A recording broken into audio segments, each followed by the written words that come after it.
In this video, we are going to learn about the binary numbers and the hexadecimal numbers. Before learning that, we need to know about the decimal numbers, which we may call it the binary number. For example, 324, it is the base 10 system. Normally, we don't write the base for this case. For the value, 324, for the 3, you know it is about 300, and 2 means 20, and 4 means 4.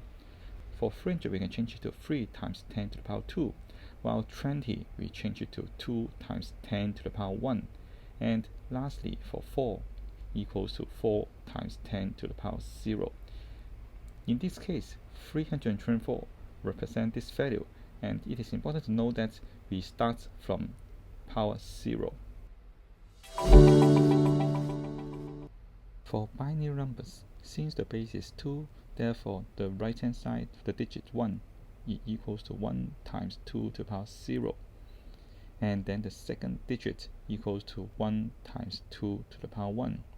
For the 0 part, you can still write it down, equals to 0 times 2 to the power 2. Similarly, we have 1 times 2 to the power 3, and lastly 1 times 2 to the power 4.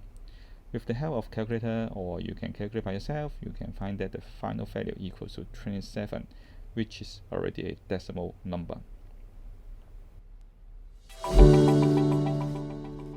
For hexadecimal numbers, you may notice some letters A, B, C, D, E, F. So what do they mean? Normally, we count from 0, 1, 2, 3 up to 9. The next one should be 10, 11, etc. However, to represent 10 using one letter, so we use A to represent 10 instead. We have B to represent 11, C represent 12, etc. So the last one is F, which represents 15. So just remember, it starts from 10 with the letter A, and then you can write down all the rest by yourself correctly. For example, for the letter B, it represents 11, and since it is the rightmost digit, so it is base 16 to the power 0. So for 16 to the power 0, it is equals to 1. For 0, it equals to 0 times 16 to the power 1, and then you also can know that it equals 0. So you may skip it next time. For 4 equals to 4 times 16 to the power 2, and F equals to 15 times 16 to the power 3. Lastly, for the A, it means 10 times 16 to the power 4.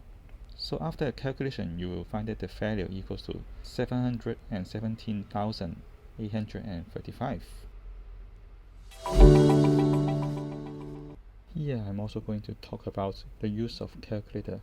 Even though you cannot use calculator to find out the final answer for the proof exam, it still helps a lot. First of all, you need to change mode. You press mode 3 to get to this mode, and then you need to recognize the 3 buttons: BIN for binary, HEX for hexadecimal, and DEC for decimal. Remember that you need to press the execute in order to input the number in the calculator before you change to another number system. So do try to see if you can guess the decimal number here. Hope you like this video.